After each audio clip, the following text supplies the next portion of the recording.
ইলিশ মাছ আপনি যেভাবে রান্না করেন না কেন এটা খেতে অনেক মজার হয়। সো হ্যালো এভরিওয়ান, আসসালামু আলাইকুম। আজকে ইলিশ মাছের একদমই সহজ একটি রেসিপি শেয়ার করব, যেটা সবাই অনেক পছন্দ করবে।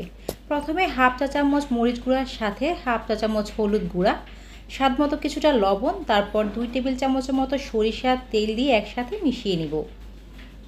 এরপর এই মশলার সাথে 1 কাপ পরিমাণ পেঁয়াজ কুচি দিয়ে দিলাম। খুব ভালোভাবে এই মশলার সাথে মেখে পেঁয়াজটাকে সফট করে নিতে হবে। পেঁয়াজটা মাখানো হয়ে গেলে এর সাথে দিয়ে দিলাম 5 টুকরো ইলিশ মাছ। ইলিশ মাছ দিয়ে মশলার সাথে মাছটাকে খুব ভালোভাবে মেখে নিব। মাছটা মাখানো হয়ে গেলে একটা সাইডে রেখে দিতে হবে। এবার অন্য একটি প্যানে পরিমাণ মতো কিছুটা তেল দিয়ে দিলাম। তেলটা গরম হয়ে এলে এক এক করে সবগুলো মাছ প্যানের মধ্যে দিয়ে দিব।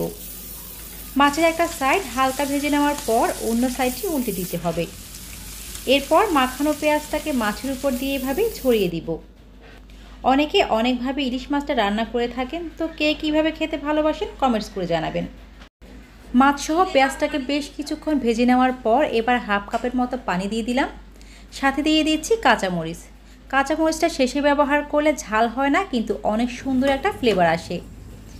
এবার ঢাকনা দিয়ে ঢেকে এটাকে রান্না করে নিতে হবে।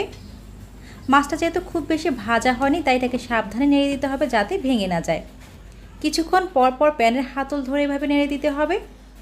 পানিটা শুকিয়ে যখন তেলটা উপর উঠে আসবে, এই পর্যায়ে চুলার ফ্লেমটা বন্ধ করে দিব। যারা ইলিশ মাছ পছন্দ করেন তাদের কাছে এই রেসিপিটি অনেক ভালো লাগবে। আর কেমন হয়েছে আজকে এই রেসিপিটি কমেন্টস করে জানাবেন। ভালো লাগলে ভিডিওটি শেয়ার করে দিবেন। আজ এ পর্যন্তই। সবাই অনেক ভালো থাকবেন। আল্লাহ হাফেজ। আসসালামু আলাইকুম।